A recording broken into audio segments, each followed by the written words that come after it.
a la doctora Mónica Díaz Calleros y su conferencia Terapia focalizada en emociones, un revolucionario modelo basado en la neurología del amor. Bienvenida, doctora. Gracias. ¿Qué tal? Buenas noches, un gusto estar por acá con ustedes.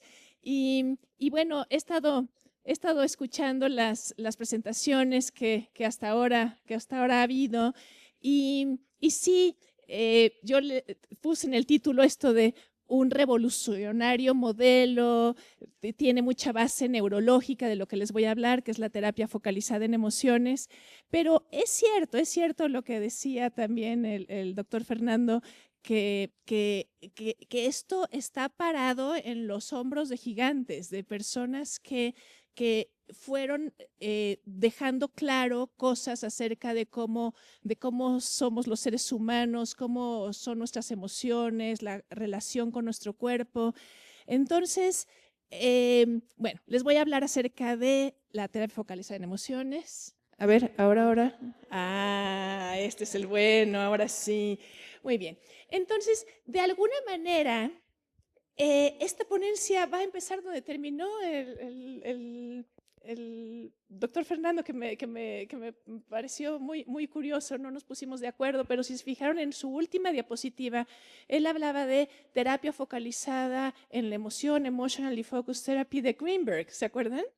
Bueno, en 1988 Greenberg y Sue Johnson estaban escribiendo este libro de Emotionally Focused Therapy.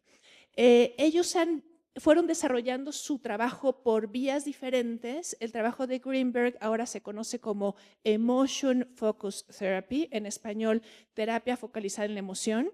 Y el trabajo de Sue Johnson se conoce como Emotionally Focused Therapy y le decimos terapia focalizada en emociones. Como que se pusieron de acuerdo para decir, bueno, es que estamos haciendo una cosa muy parecida, pero tú le llamas así y yo le llamo así, porque desarrollaron modelos diferentes, con etapas diferentes, con intervenciones diferentes.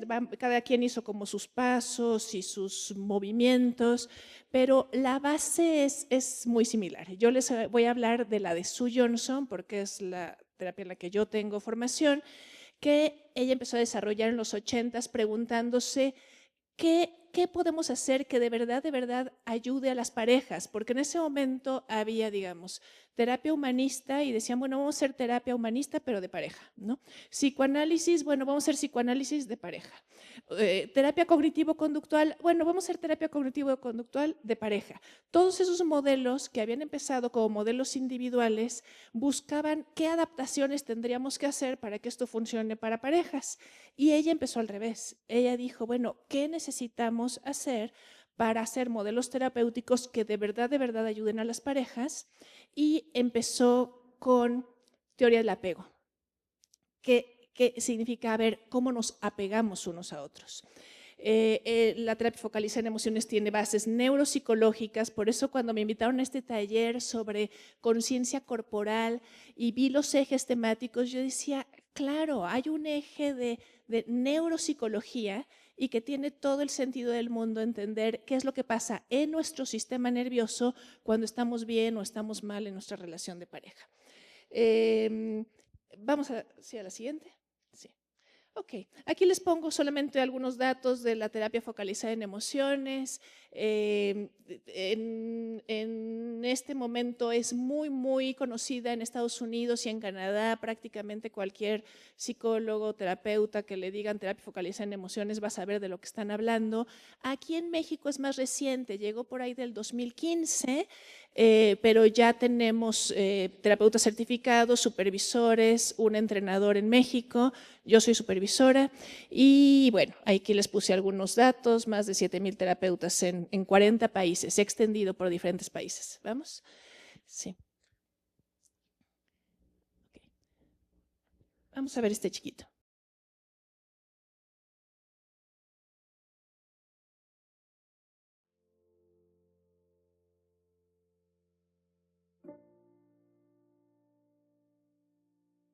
So Jane and Carl seek out emotionally focused therapy, or EFT. Before their first therapy session, Jane lies in an MRI machine for a brain scan. she signaled that a shock to her ankles might be coming. Alone in the machine, her brain lights up like the 4th of July sky, and if and when the shock comes, she reports, it hurts. When a stranger holds her hand, the results are the same. When Carl holds Jane's hand, her brain activity again indicates real alarm, and she says the shock is painful. Contact with her husband does not soothe or calm her brain. After Jane and Carl's last therapy session and bonding conversations, Jane is again alone for the fMRI, and her brain lights up when she sees the X, indicating a shock is coming, and the shock hurts. When a stranger holds her hand, her alarm response and her pain are a little less. But this time, when Carl holds Jane's hand and she sees the X, there's a powerful difference.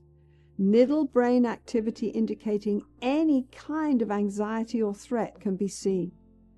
The loving contact she now perceives from her husband's touch changes how her brain encodes this threat, and she reports that the shock is just uncomfortable. Now that is interesting. In fact, these kinds of results make us forget that we're academics and stuffy old researchers and remind us how to do a touchdown victory dance with the best of them. But what does this study, especially the brain scan part of it, tell us? First, that when we make sense of love, we can tune into the attachment channel and shape loving feelings in therapy. Yes, you can evoke this mysterious thing called love just by talking in a new way, a deeper, more emotional way with each other. And when we shape this connection, we can change the way our brains respond to threat and pain. Love is a safety cue that literally calms and comforts the neurons in our brain. Second, these results support all the new research on adult love and bonding. They confirm that secure bonds offer us a safe haven from the perils of life and a respite from anxiety, not just when we're 2 or 3 years old, but as adults. The quality of these bonds then have profound implications, not just for happiness, but for mental and physical health and our ability to face life and its uncertainties with poise and grace. This is just the beginning of the new science of relationships. Is there anything more important for us to understand and shape? We all fear facing life alone, and we all long for loving connection, a hand to hold that changes our world into a safer place and soothes our brain. This reminds me of a saying by Jackson Browne. Life is slippery. Take my hand.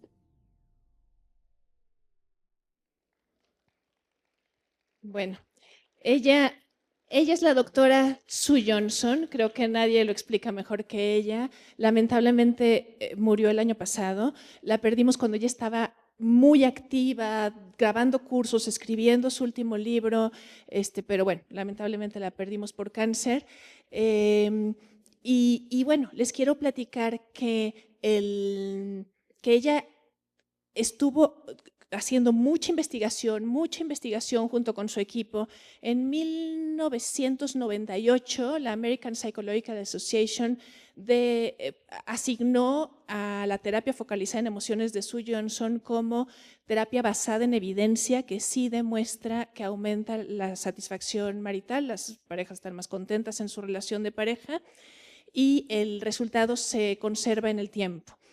Todas las investigaciones se habían hecho en inglés hasta el 2021-22, que se hizo un primer ensayo clínico con parejas que hablan español. Se hizo en 5 países, incluyendo México, grupo control, grupo experimental, las parejas que tomaban terapia, las que estaban en espera. Y Y el resultado en español pues fue lo que esperábamos, que efectivamente no porque cambies el idioma deja de ser eficiente, sigue siendo una terapia eficiente, los cambios se ven, todavía no tenemos suficiente tiempo para ver qué tanto se sostiene en el tiempo, es una investigación que está en proceso.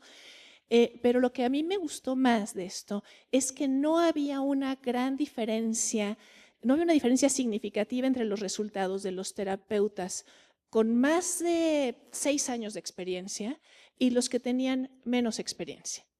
Y eso es muy interesante porque eso habla de que es un modelo poderoso si lo aprendes bien y lo aplicas, incluso con poca experiencia. No es como otras terapias que uno dice, bueno, claro, el que tenga 20 años de experiencia pues va a tener mejores resultados que el psicólogo que pues tiene 3 o 4 años de experiencia, ¿no? Y ya no es el modelo que manejas, sino tu experiencia, pues lo que has aprendido, ¿no? A lo largo de tu trabajo en la psicología clínica.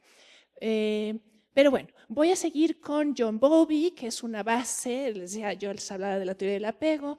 Él consideraba que la relación de apego del niño con el cuidador en la primaria infancia es un elemento crítico para su supervivencia, para su desarrollo físico y emocional.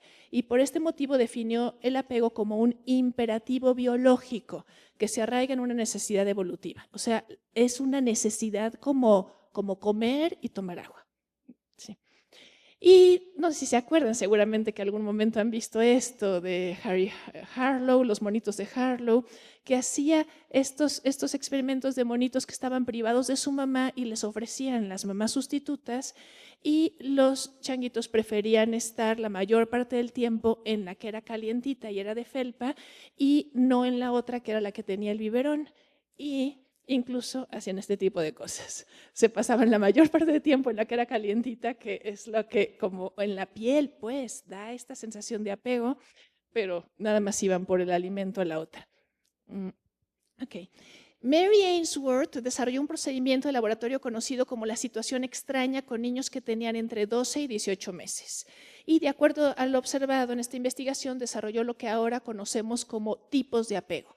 Básicamente, les pedía a las mamás que dejaran a sus hijos un ratito en una habitación. Primero la mamá estaba con los niños en la habitación, luego le decían, deja al niño y sal de la habitación y vamos a ver qué pasa.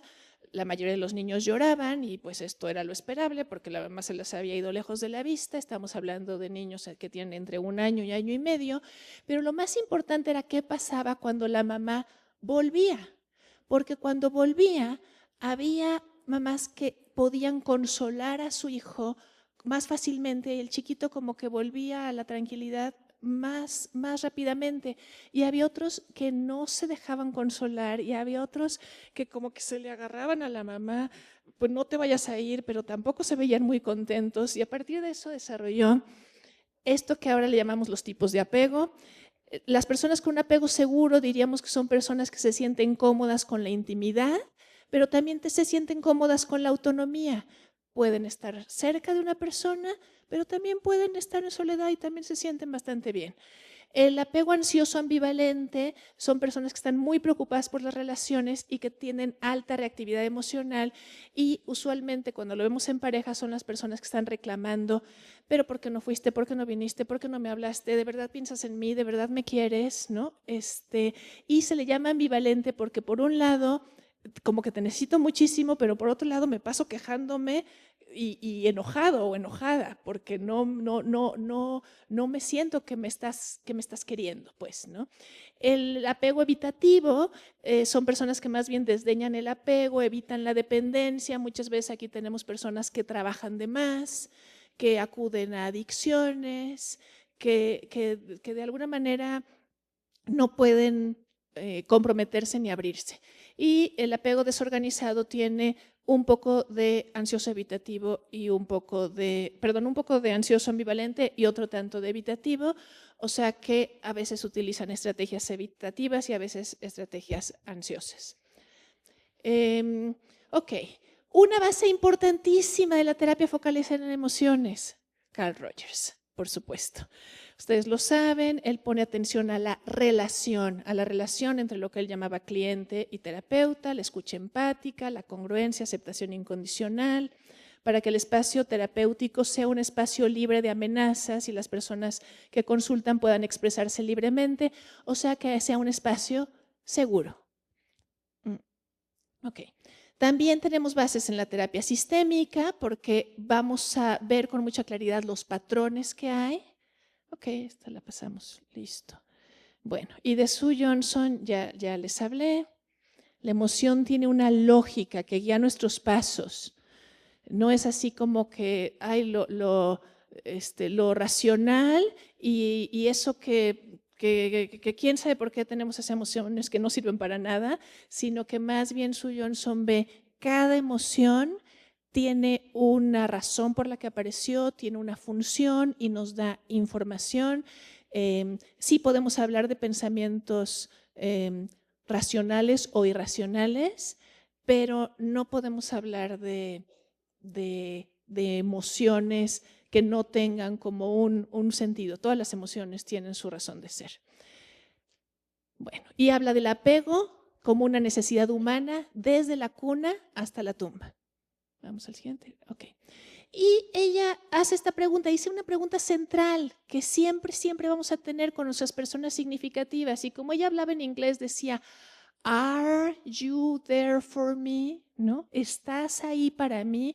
Pero este are se convirtió como en un acrónimo de available, responsive y engaged, ¿no? Que en español no queda tan bonito, pero a veces los terapeutas decimos que si hay DRI, ¿no? No suena tan bonito como el are, ¿no? Pero las personas queremos saber que nuestra persona importante está disponible, que puedo acceder a esta persona y que va a responder y que si responde va a responder de una forma sintonizada. Ok.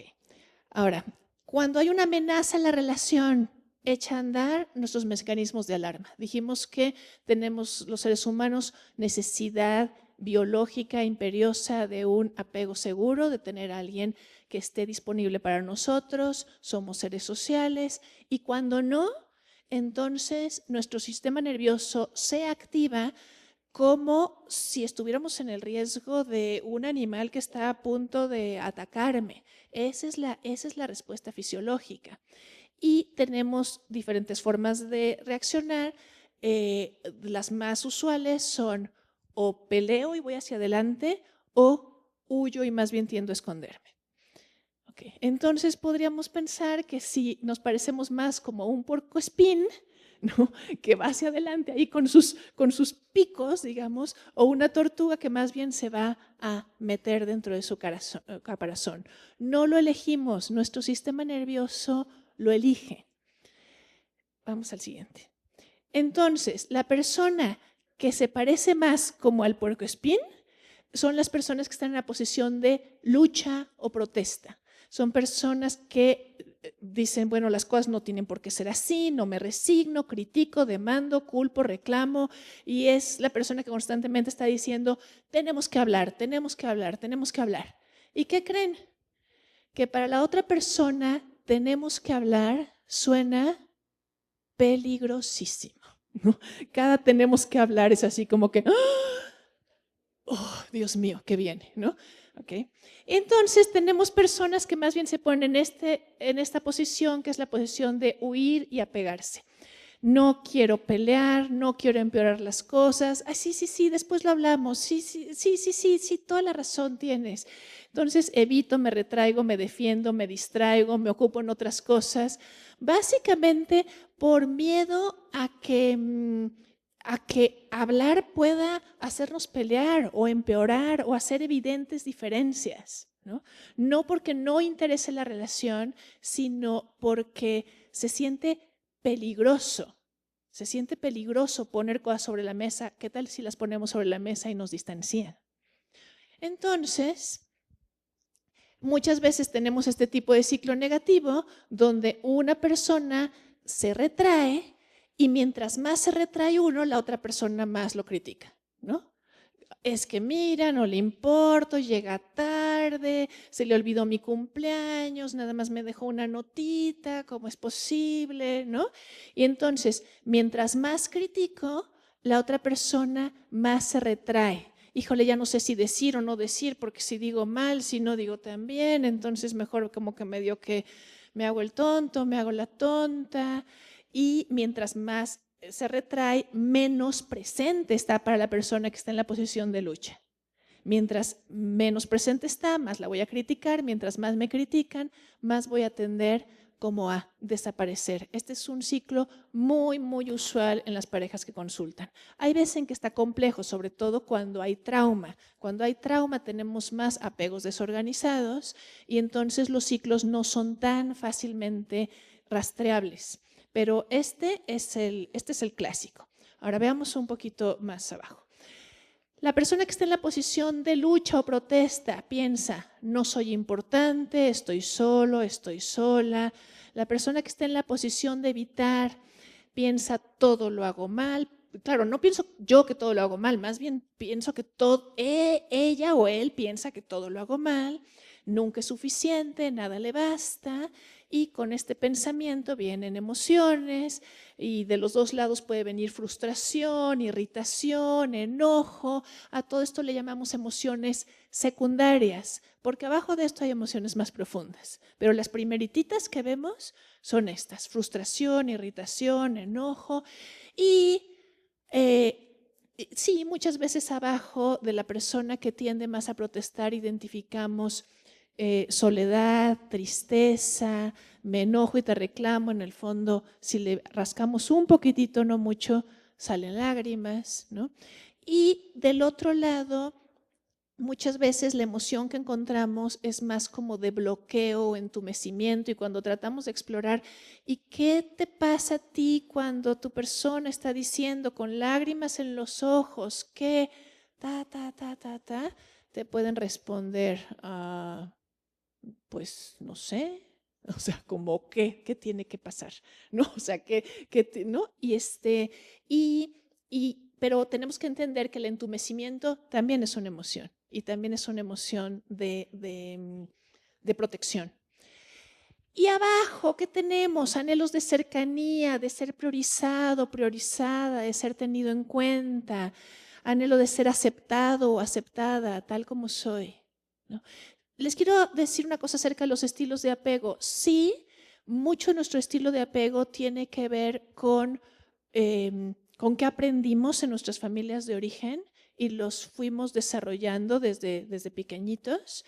Se convirtió en nuestra estrategia de supervisión, de supervivencia, nuestra estrategia de protección. Pero también es cierto que una persona que, digamos, juega el papel de perseguidor en un tipo de relación, si se encuentra más adelante con otra pareja que resulta más perseguidor todavía, puede moverse a una posición más bien de evitador, ¿no? O una persona que tiende a ser evitador, si de pronto se siente muy, muy inseguro y mi perseguidor deja de perseguirme, de repente, oye, ¿qué pasó? ¿No? ¿Qué pasó? ¿Cómo? ¿No? Entonces, estas posiciones sí tienen mucho que ver con nuestros modelos operativos internos, de qué creo yo acerca de mí mismo, qué creo yo acerca del mundo, pero pueden cambiar de acuerdo a la relación en la que estoy. Vamos al siguiente, ok. Cuando el ciclo empeora, la persona que ha estado reclamando, tarde o temprano se quema y deja de intentarlo. Y entonces cuando, ay, ¿sabes qué? Ya ni me importa, ya, olvídalo. Yo hago mi vida, ya, está bien. Ahí ya tenemos algo que le llamamos un perseguidor quemado o una perseguidora quemada.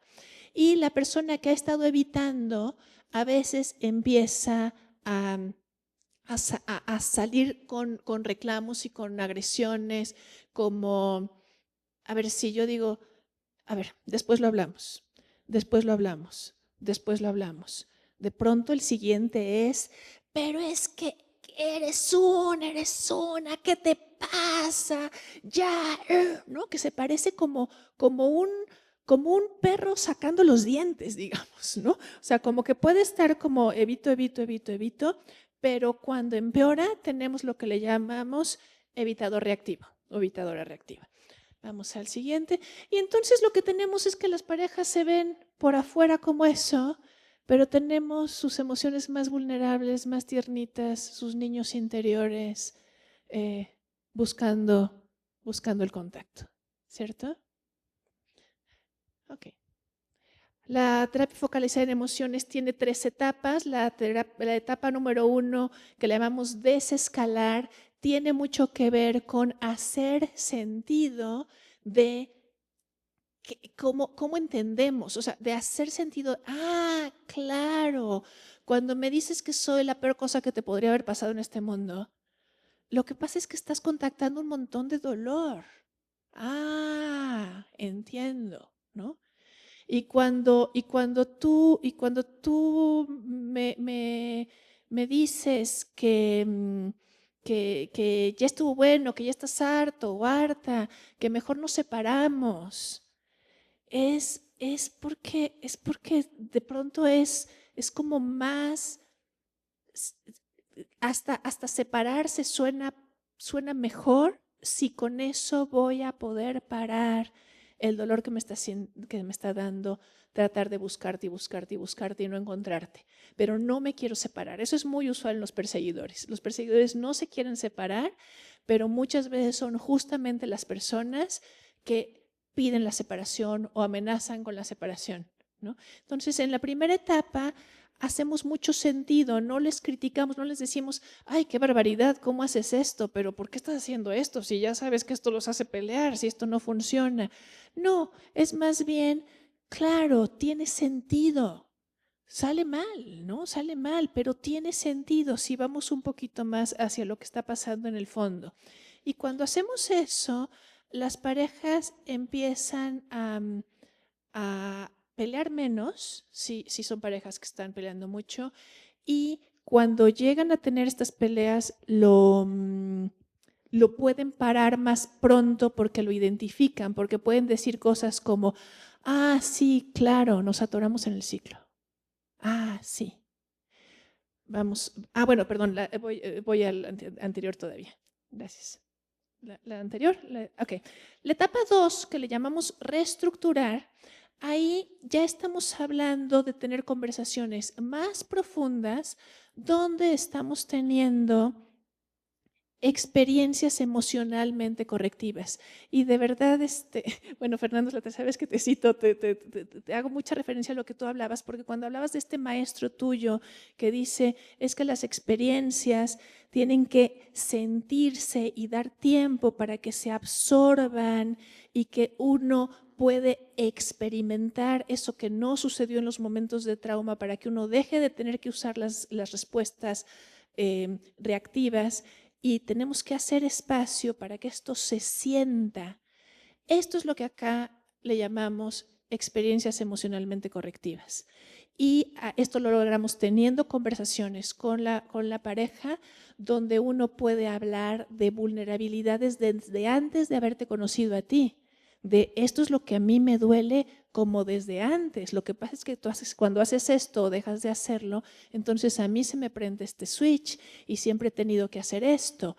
Y si esa apertura es recibida adecuadamente, entonces ya no estamos hablando nada más de desescalar, estamos hablando de que se estructura la persona de una forma diferente y se reestructura la relación. La etapa 3, que le llamamos consolidar, es ya una etapa de festejar, de reafirmar, de recordar dónde estábamos antes y cómo estábamos ahora, y muchas veces resolver pequeñas cositas que nos han estado atorando, pero que siempre eso ya lo hacen solos si hicieron una buena etapa 2. Ahora sí, vamos al siguiente.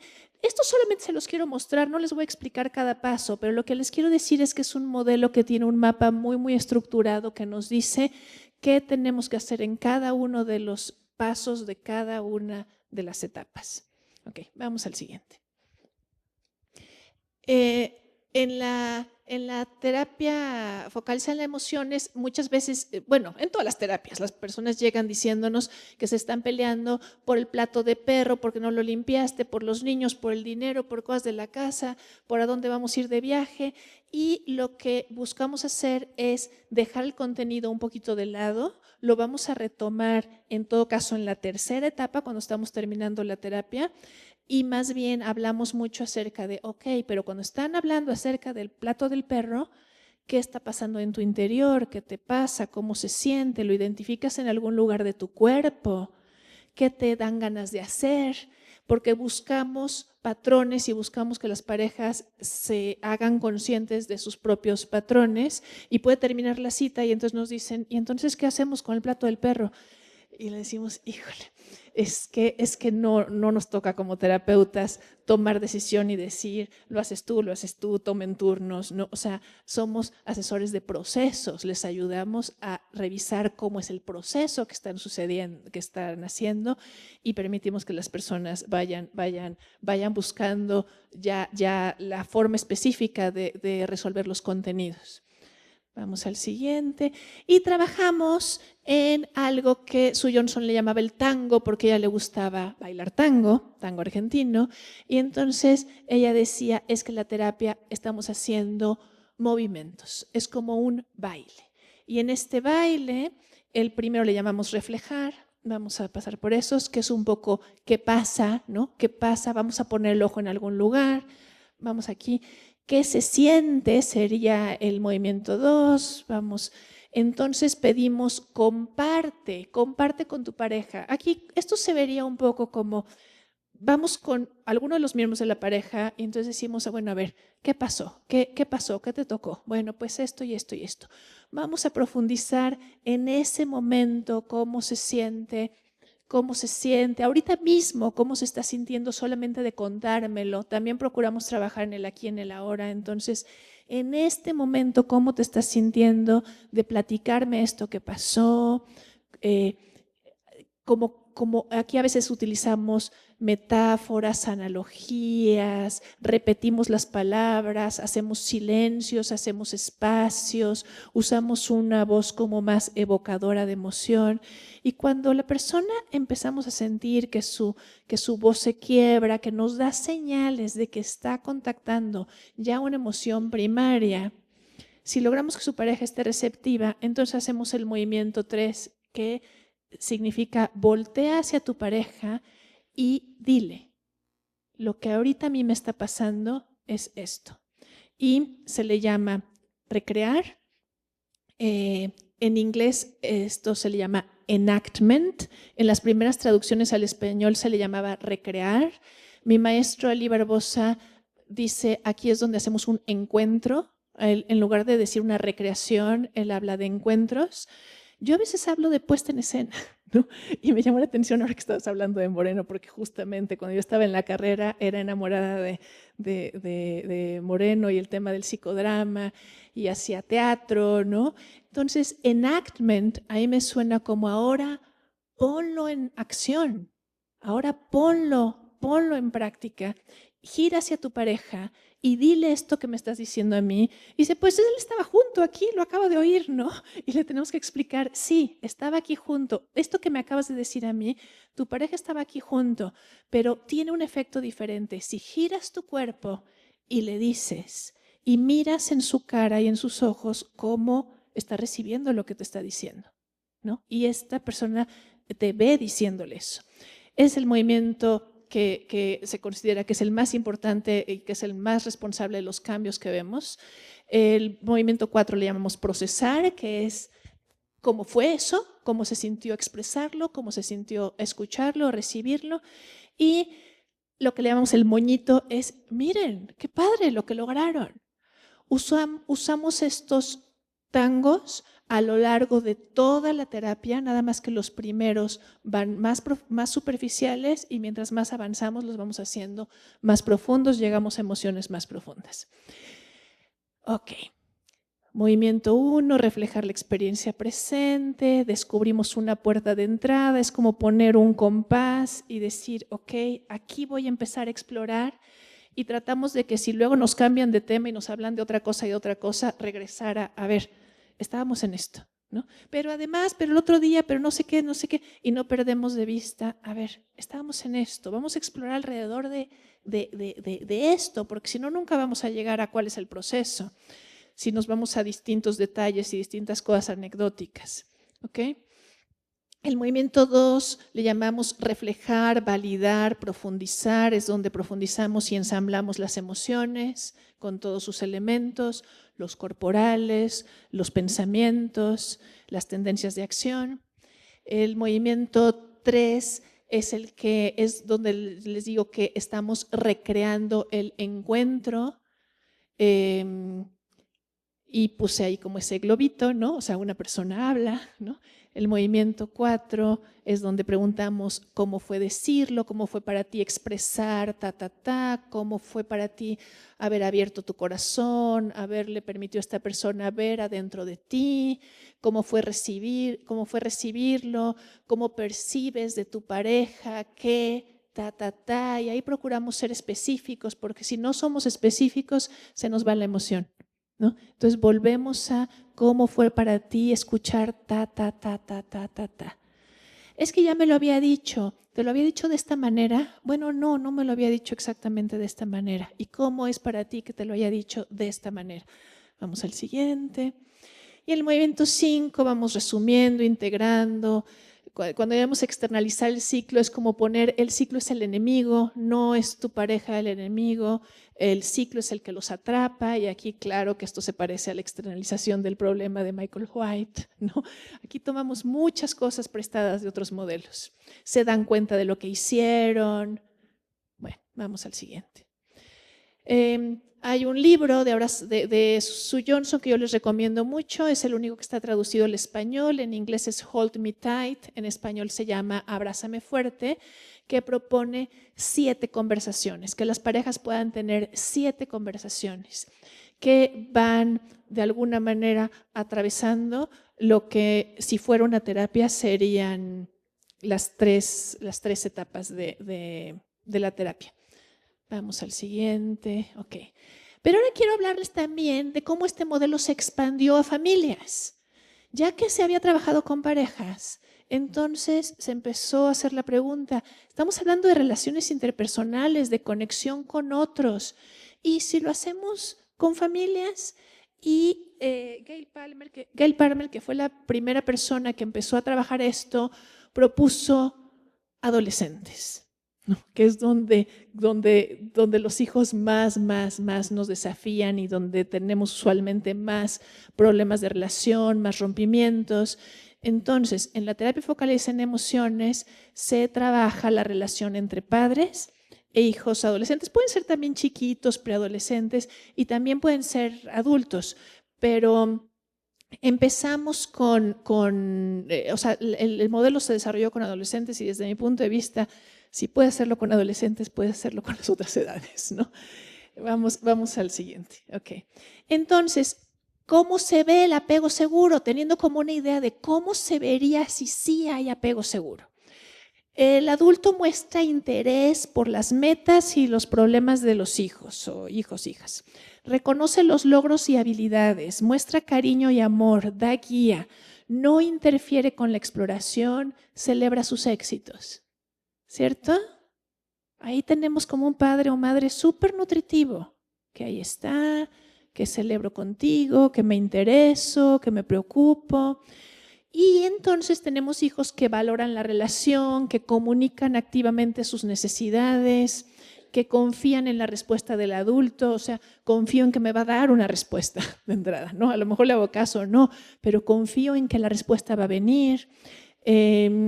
Busco recursos en la relación cuando lo necesito, ¿no? Y vamos al siguiente. Pero muchas veces tenemos bloqueos relacionales, fallas empáticas, heridas de apego que nos provocan extremos en los dos lados. Del lado del cuidador primario puede haber sobrerespuesta o mini respuesta.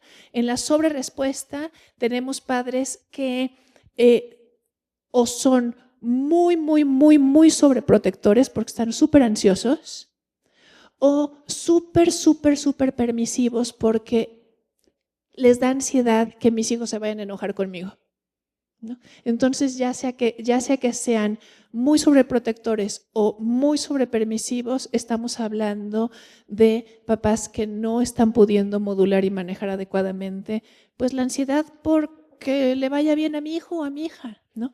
Por el otro lado, la mini respuesta, cuando la emoción está bloqueada, tenemos padres con desapego, frialdad, rechazo o distancia. Ahora, del lado de los hijos, de los niños, adolescentes, si la emoción está desregulada, intensificada hacia arriba, son súper ansiosos y súper demandantes. Es como, mira, mírame, aquí estoy. Y es donde tenemos los problemas de comportamiento más externalizados, más externos, pues, ¿no? Pero por otro lado, si minimizan, si la emoción está bloqueada, entonces toman distancia, se retiran y minimizan sus necesidades de apego. Son estos niños que hacen como si yo estoy bien, pero como ¿por qué le voy a pedir un consejo a mi mamá o mi papá si no saben nada? Si como ¿para qué? ¿No? Y muchas veces lo que tenemos es que cuando del lado del cuidador primario, padre, madre, abuelos, quien sea el cuidador primario, tenemos sobrerespuestas, vamos a tener niños que minimizan sus necesidades de apego. Tenemos conflictos más internalizados, más depresión, más cosas que no se muestran. Y cuando por el otro lado tenemos a los padres más bloqueados, entonces cuando tenemos a los niños o a los adolescentes haciendo todo esto que se le llama como acting out, ¿no? O sea, como que es, mírame, aquí estoy, dan mil broncas todo el tiempo, están haciendo cosas fuera de lugar. Y sí, también se va retroalimentando en ciclos. Ahora, hay una adaptación importante cuando hacemos terapia focalizada en emociones con parejas, la cosa es bastante pareja. Como que esperamos que los dos puedan ser responsivos a las relaciones del otro. Cuando hacemos terapia filial, estamos trabajando con padre e hijo, tenemos de entrada el supuesto de que son los padres los que tienen que hacerse responsables de forma efectiva de las necesidades emocionales de sus hijos y no al revés. Bueno, vamos al siguiente. Y también hacemos movimientos del tango. Sí se puede tener a toda la familia en el mismo espacio. Usualmente se va trabajando por diadas. Se hace esto de, a ver, dime qué es lo que te pasa con tal persona, ¿no? Con tu papá o con tu mamá o con tu hermano a veces, ¿no? O tu hermana. Profundizamos qué es lo que está pasando aquí, qué es lo que está pasando como realmente. Podrías girar y expresarle. Pero aquí tenemos a toda la familia como testigo. Entonces, el cómo fue lo hacemos con todos. ¿Cómo fue para ti ver esta conversación que acaba de suceder entre tu papá y tu hermano? ¿Cómo lo experimentaste? ¿Qué cambió? ¿Qué se ve diferente? ¿Qué se siente diferente? Y también los pequeños cambios, vamos celebrándolos. Vamos al siguiente. Y lo último que desarrolló Sue Johnson, terapia focalizada en emociones, ¿qué creen? Para individuos. Entonces es una terapia que fue como al revés, o sea, primero hacemos pareja y relación y lo último que se desarrolló fue, ¿y si encontramos algunas maneras de hacer modificaciones a este modelo para que nos sirva también cuando trabajamos solamente con un individuo y no tenemos otros miembros de la familia que quieran venir? Y ella fue muy específica en decir, el objetivo no es eliminar los síntomas, el objetivo no es lograr un insight intelectual, el objetivo es que queremos personas más vivas, más plenas, más viviendo aquí y ahora, más involucradas con su mundo, con su gente, personas fully alive, decía ella, ¿no? Y entonces buscamos un balance emocional, buscamos crecimiento. Para lograrlo necesitamos accesar a emociones desconocidas, inaceptables, esas cosas que a uno le da pena decir. Es que ¿cómo voy a decir que sí, que me siento dependiente, que no me puedo imaginar haciendo esto yo solo, por decir, ¿no? Tocamos vergüenza muchas veces y también estamos buscando experiencias emocionalmente correctivas. Las recreaciones, en este caso el movimiento 3, la puesta en escena, puede ser con el mismo terapeuta y ahí hacemos preguntas como, wow, mira lo que me acabas de decir y cómo se sintió decirme a mí, y estamos procesando, ¿no? Fíjate lo importante, ¿alguna vez lo habías dicho? ¿Alguna vez lo habías dicho de esta manera? Pero también hacemos cosas que parecerían gestalt, ¿no?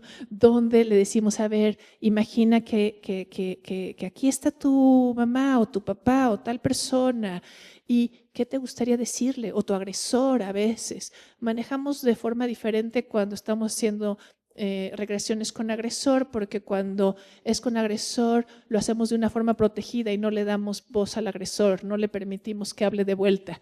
Cuando estamos hablando con figuras vivas o muertas que son de recurso, entonces sí permitimos como una ida y vuelta. ¿Y qué cara estás viendo en esta persona cuando le estás diciendo, me hiciste falta, me faltó esto, me sobró esto, hubiera querido, hubiera necesitado, ¿no? Y muchas veces expresan cosas como, lo siento, me da pena, no debió de haber sido así. Y eso son experiencias nuevas.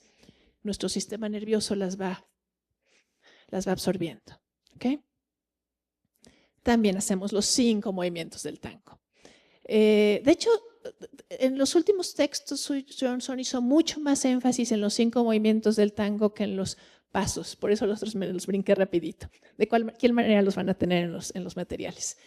El siguiente. Ok.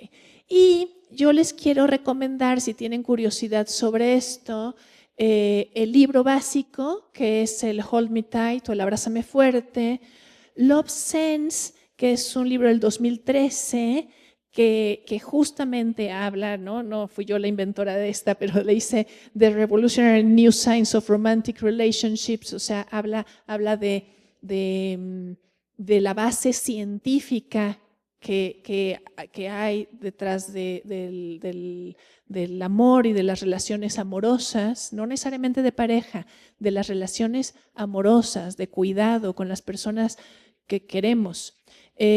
Attachment Theory in Practice es un libro para terapeutas, es muy técnico. Y Stepping into Emotionally Focused Therapy a mí me gusta mucho, sería como un segundo libro si uno ya tiene el anterior. Y los sitios, ICEFT es el International Center of Excellence in Emotionally Focused Therapy, es la sociedad internacional, y el IFT México es el centro que nos reúne a las personas que estamos en el país. Y vamos al siguiente. Ok, y aquí les dejo mis datos. Cualquier pregunta, estoy a sus órdenes.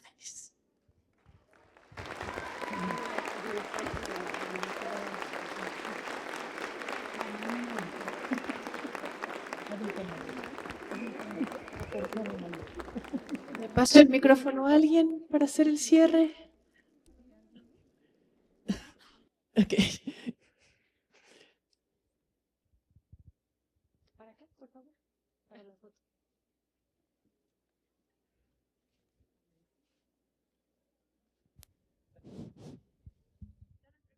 La neurología del amor. Qué forma tan inspiradora de cerrar esta jornada. Un aplauso vibrante para la doctora Mónica Díaz Calleros nuevamente. Hace entrega de el reconocimiento el doctor Enrique Ernesto Recio Ávila.